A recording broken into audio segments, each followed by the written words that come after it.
हिंदी में यूपीएससी की तैयारी से संबंधित प्रोग्राम्स को देखने के लिए सब्सक्राइब करें स्टडी IQIAS हिंदी। अर्थव्यवस्था के लिए जो सबसे इम्पॉर्टेंट फैक्टर्स होते हैं उनमें से एक आता है परिवहन। आपके पास सारी चीज़ें कितनी अच्छी हैं, अगर परिवहन अच्छा नहीं है तो उस अर्थव्यवस्था का फिर कोई मतलब नहीं है। जैसे आपने किसी रिमोट एरिया में कोई प्रोडक्शन यूनिट लगा रखी है और कनेक्टिविटी आपके पास नहीं है तो वो उस उत्पादन कोई भी काम का नहीं है। हम लोग ऐसे कह सकते हैं कि जो जो कनेक्टिविटी है या ट्रांसपोर्टेशन है, ये इकोनॉमी के लिए एक ऑक्सीजन की तरह काम करता है। अगर ये नहीं होगा तो सर्वाइवल नहीं हो पाएगा किसी भी तरीके से। इसके ढेर सारे मोड ऑफ ट्रांसपोर्ट हैं, जिसमें हम वाटर बेस का यूज़ करते हैं, एयर का यूज़ करते हैं और लैंड का यूज़ करते हैं। अब जो हैवी कार्गोस या शिप्स होते हैं, इंटरनेशनल ट्रेड होता है, वो मोस्टली हम लोग शिप्स के थ्रू कर लेते हैं, वाटर बेस के थ्रू कर लेते हैं। लेकिन एक देश के अंतर्गत जो हमको ट्रेड करना पड़ता है या ट्रांसपोर्टेशन करना पड़ता है, वो स्थलीय मार्ग से ही ज़्यादा होता है। इसके भी दो कंपोनेंट हैं, एक ट्रेन और एक रोड्स। तो भारत में अगर हम पिछले थोड़ा 20 साल पीछे जाने की कोशिश करते हैं तो रोड्स की हालत किस तरीके थे हम सबको पता है। हालांकि सरकारों ने बहुत सारे प्रयास किए उनको सही करने के, पर उस लेवल पे हम नहीं कर पाए। उसके पीछे बहुत सारे कारण हो सकते हैं। 2014 के बाद अचानक से एक तरीके से रेवोल्यूशन आ जाता है रोड्स के मामले में। नितिन गडकरी, जिनको हम लोग भारत में या रोड्स मैन ऑफ इंडिया का नाम का टाइटल हमने उनको दिया है, और आज हमारी जो रोड कनेक्टिविटी है बहुत ही शानदार है। बहुत अच्छी सड़कें हमको देखने को मिलती हैं, क्वालिटिव एंड ऑल है। लेकिन इसके बाद भी भारत में हर साल 1.5 से 2 लाख मौतें सड़क दुर्घटना में हो रही हैं। कितनी चिंताजनक स्थिति है। आज इसी को एनालिसिस करने की कोशिश करेंगे। मेरा नाम है गौरव शर्मा और हम आपसे जनरल स्टडीज़ के ढेर सारे टॉपिक डिस्कस करते हैं। अभी रिसेंटली सुप्रीम कोर्ट के द्वारा 100 मोटो लिया गया। साउथ में आंध्र प्रदेश के आसपास 2 रोड एक्सीडेंट हुए।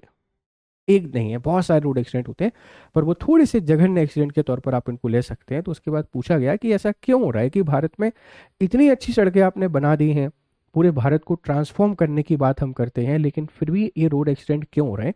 इसके पीछे के कारणों को समझने की कोशिश करेंगे और इसके पॉसिबल सॉल्यूशंस के बारे में बात करेंगे, क्या पॉसिबल सॉल्यूशंस होते हैं। और ये आपको ट्रांसपोर्ट एंड इंफ्रास्ट्रक्चर में बहुत बढ़िया तरीके से हेल्प करेगा। आप इस इमेज को देखिए। ये इमेज आपको बहुत सारी चीज़ें बयां करती है। हम देखते हैं कि आए दिनों कहीं भी कोई दुर्घटनाएं हो जाती हैं।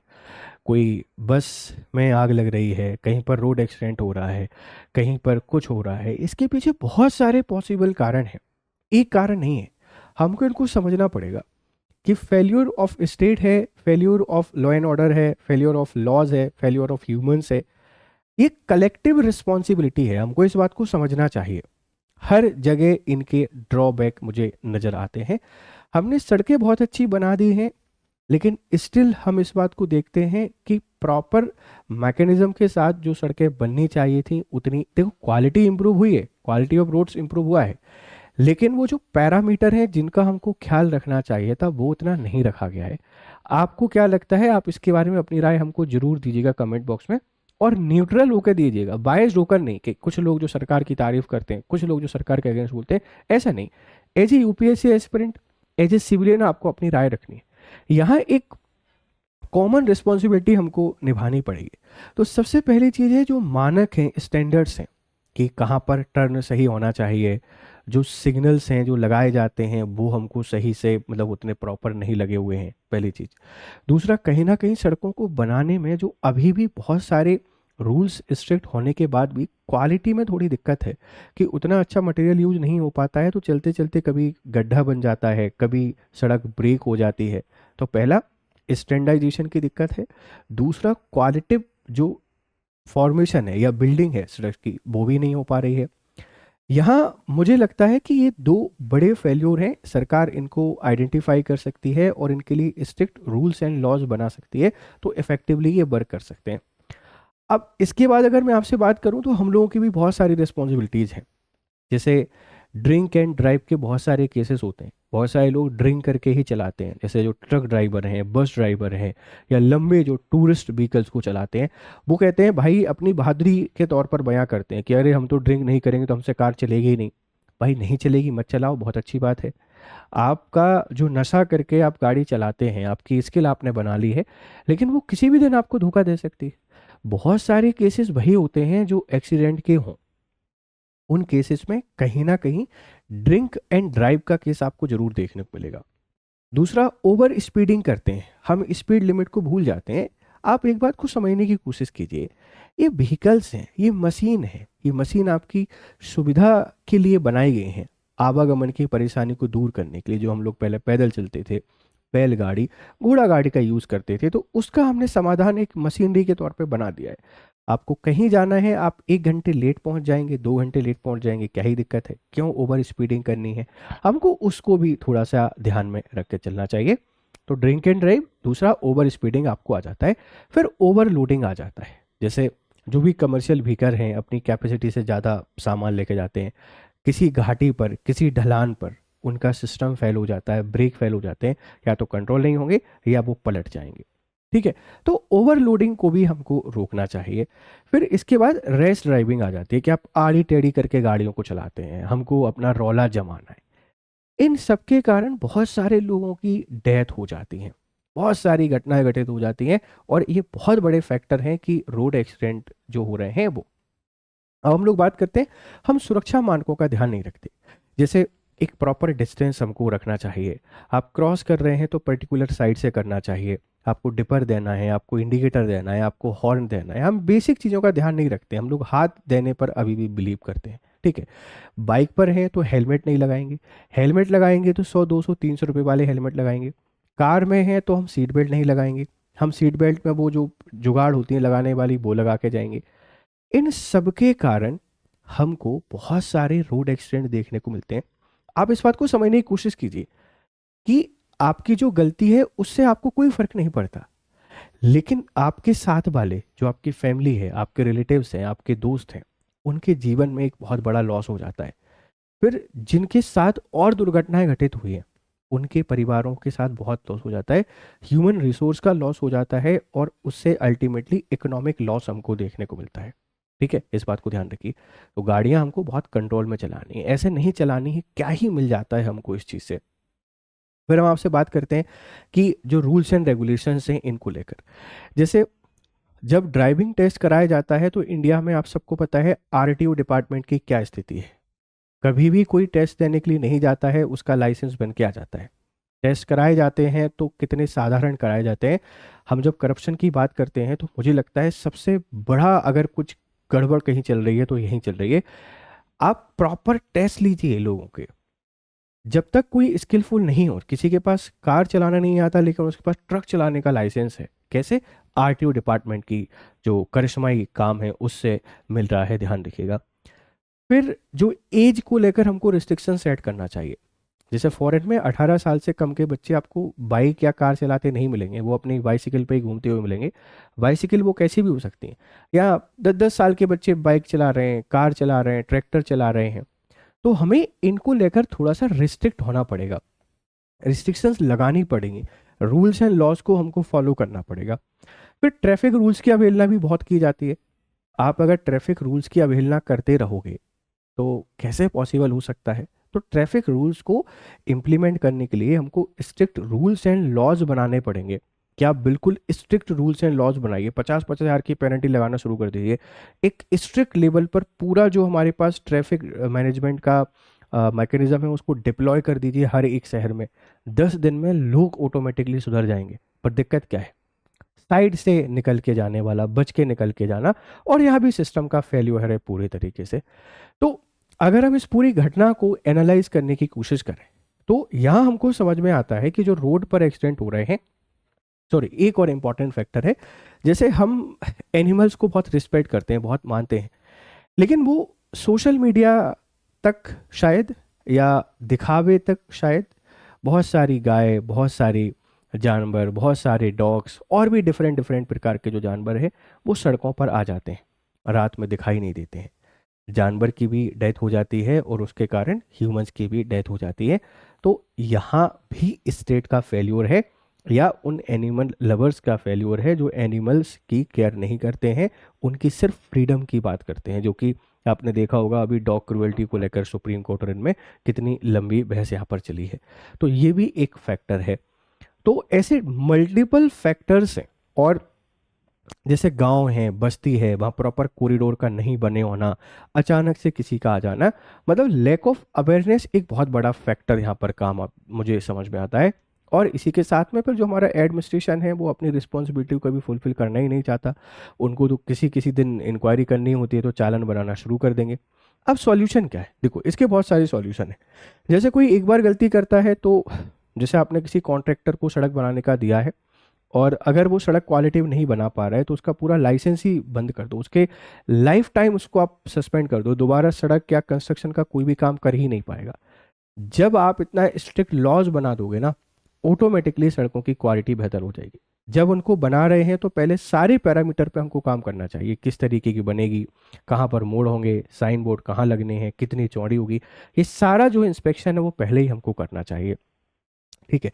ट्रैफिक रूल्स को बहुत स्ट्रांगली हमको एप्लीकेबल करना चाहिए, मतलब बहुत बहुत महंगे महंगे आप फाइन लगा दीजिए। आपने एक मूवी देखी होगी, साउथ की मूवी थी महेश बाबू की, वो जब सीएम बनते हैं तो सबसे पहले ट्रैफिक लिटरेसी लोगों को सिखाते हैं, क्योंकि ब्रिटेन से आया हुआ व्यक्ति भारत में देखता है कोई कहीं भी जा रहा है, कुछ भी कर रहा है, हैवी हैवी फाइन लगा देते हैं, बहुत उनका विरोध होता है।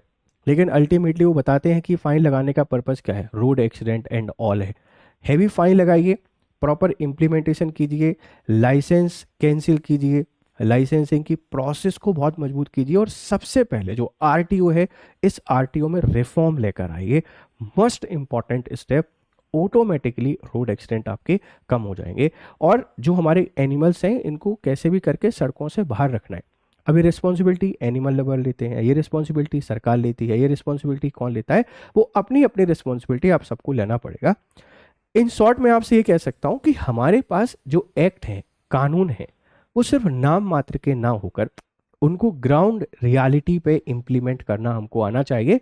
और एक बात समझनी चाहिए, ये किसी एक व्यक्ति की प्रॉब्लम नहीं है, ये कलेक्टिव रिस्पॉन्सिबिलिटी है। इसको लेयर बाई लेयर हमको इस पे काम करना पड़ेगा। जैसे हम कम्युनिटी पार्टिसिपेशन की बात करते हैं कि समुदाय की भागीदारी होनी चाहिए और समुदाय लोकतंत्र को मजबूत बनाता है, तो यहाँ कम्युनिटी पार्टिसिपेशन बहुत इंपॉर्टेंट है। जैसे आपने रील्स देखी होंगी, जापान की, कोरिया की, यूएसए की, रात का 1 बजा हुआ है, सिग्नल लगा हुआ है, पूरी सड़कें खाली हैं, लेकिन व्यक्ति सिग्नल के खुलने का वेट कर रहा है। हमारे पास धैर्य नहीं है, और पता नहीं ये फिलॉसफी कहाँ से हमने सीखी, यार ठीक है कोई दिक्कत नहीं है।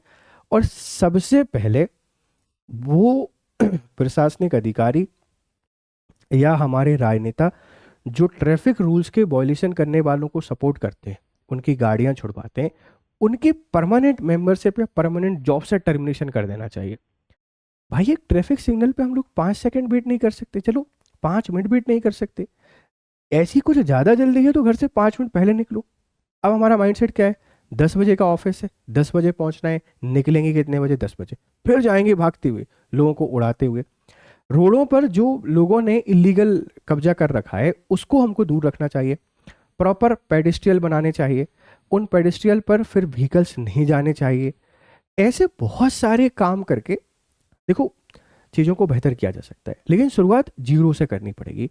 तो इसमें सबसे इंपॉर्टेंट रोल हो सकता है कम्युनिटी पार्टिसिपेशन का, कि हम लोग प्रॉपर हेलमेट पहने, कार में है तो सीट बेल्ट लगाएं, प्रॉपर डिस्टेंस का फॉलो करें, ओवर स्पीडिंग ना करें, ओवरलोडिंग ना करें, ट्रैफिक रूल्स का पालन करें, गलती हो रही है तो उस पूरी प्रोसेस का पालन करें जिस प्रोसेस के थ्रू आपको फाइन या लाइसेंस की जो भी प्रोसेस हो वो हो।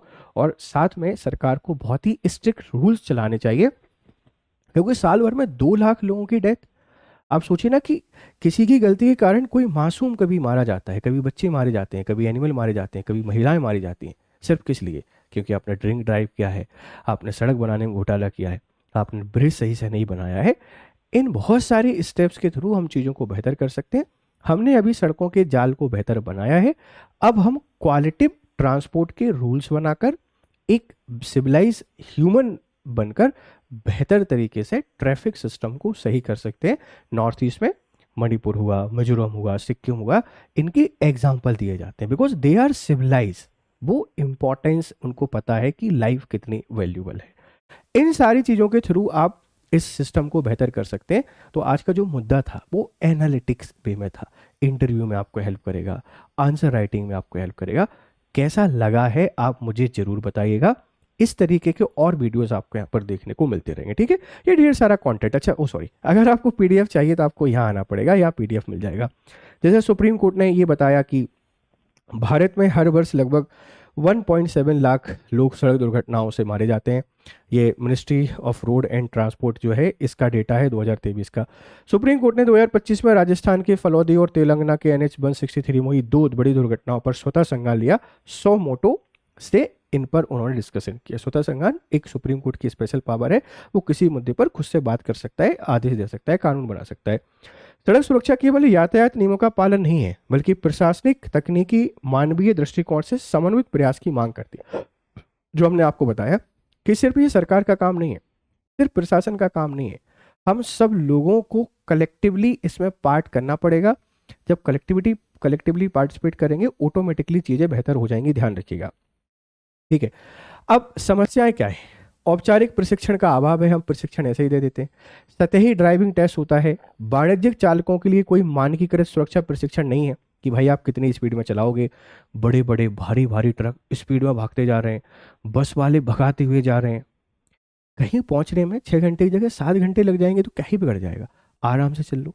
जान है तो जहान है, हमारे पूर्वज बोल कर गए, लेकिन हमने क्या बोला है? नहीं, ना जान चाहिए ना जहान चाहिए, हम तो भागते रहेंगे और भागते भागते एक दिन चले जाते हैं। आपकी गलती की सजा बहुत सारे लोगों को भुगतना पड़ता है, आपका परिवार रास्ते पर आ जाता है। जिसका जो और आपके साथ गया है उसके परिवार का हो सकता है वही एक इंपॉर्टेंट व्यक्ति हो जो पूरी फैमिली को चला रहा हो। बच्चों का फ्यूचर खराब हो जाता है। जो पार्टनर है, चाहे हस्बैंड या वाइफ है, उसकी लाइफ एक क्वेश्चन मार्क बन जाती है। पेरेंट्स जो बुजुर्ग हैं उनका जीवन बहुत मुश्किल बन जाता है। ढेर सारी चीज़ें हमको देखने को मिलती हैं। फिटनेस और मानसिक सतर्कता की जांच का अभाव है, ये बहुत ज़रूरी है।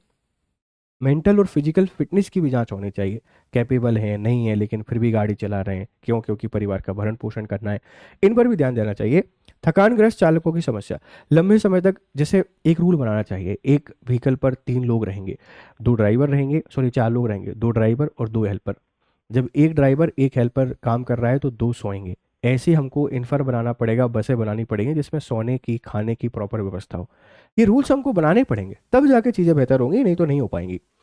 मुख्य मुद्दे क्या है? देखो, स्पीडिंग, ओवरलोडिंग, शराब पीकर गाड़ी चलाना, मैनुअल पुलिसिंग पर निर्भरता, तकनीकी आधारित परिवर्तन का सीमित उपयोग, ये सारी चीज़ें, ये बहुत सारे मुद्दे हैं। जैसे ई चालान नहीं बन रहे हैं, कैमरे इंस्टॉल नहीं हो पाए, हमको करना पड़ेगा, करेंगे तो चीज़ें बेहतर होती चली जाएंगी और हम एक बेहतर देश बना सकते हैं।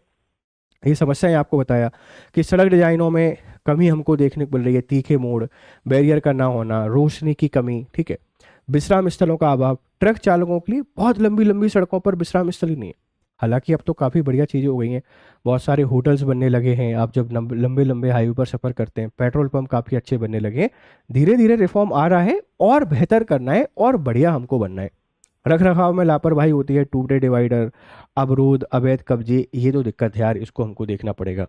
पैदल यात्रियों के लिए ढांचा नहीं है, शहरी क्षेत्रों में फुटपाथ व क्रॉसिंग की कमी है, लोग वहीं पे गाड़ी चला लेते हैं, कार चला लेते हैं, बाइक चला लेते हैं, इन सब का हमको ध्यान रखना पड़ेगा, ठीक है, ठीक है। ये समस्या है असमान एम्बुलेंस नेटवर्क, ये एम्बुलेंस भी नहीं पहुंच पाती है। प्राथमिक अस्पतालों में सुविधाओं का अभाव है, समन्वय की कमी है। अब जो रोड एक्सीडेंट से डेथ होती है, कि डेथ होने के पीछे कारण क्या है? कि एम्बुलेंस नेटवर्क नहीं है। भाई कहीं एक्सीडेंट हुआ, एम्बुलेंस ही नहीं है, एम्बुलेंस आ रही है, उसको आने में समय लग रहा है, लोग लेके जा रहे हैं तो पुलिस सवाल पूछती है। हालांकि एक सैनिटेरियन करके स्कीम लॉन्च की है, लेकिन फिर भी लोग उतना ध्यान ही नहीं देते। अपने से क्या मतलब, दूसरे से हमको क्या मतलब, ऐसी बातें करते हैं, ठीक है। समन्वय की कमी है, पुलिस, स्वास्थ्य और परिवहन विभाग में अलग अलग काम करते हैं, तो इनमें कोऑर्डिनेशन का अभाव है। जैसे डेथ होने के पीछे बहुत सारे कारण आपको यहाँ देखने को मिल रहे हैं, इनमें सुधार करके डेथ रेट को कम किया जा सकता है। ये हमारा यूपीएससी आईएएस 2027 का प्रतिज्ञा प्लस एक फाउंडेशन बैच है, आप इसमें ज्वाइन कर सकते हैं जीएस लाइव के थ्रू। जुड़िए हमारे साथ और बढ़िया तरीके से प्रिपरेशन कीजिए। ये अपना 2028 का बैच है, आप इस यहाँ पर भी जीएस लाइव कोड का यूज़ कर सकते हैं। और ये है मेरा टेलीग्राम चैनल, आप इसको ज्वाइन किए और अपनी प्रिपरेशन बेहतर कीजिए। फिर मिलते हैं आपसे दूसरी क्लास में, अपनी राय हमको दीजिएगा और वैल्यूएबल फीडबैक का इंतजार हमेशा रहता है। Have a nice time, good day to all. Hindi में यूपीएससी की तैयारी से संबंधित प्रोग्राम्स को देखने के लिए सब्सक्राइब करें स्टडी IQ IAS हिंदी।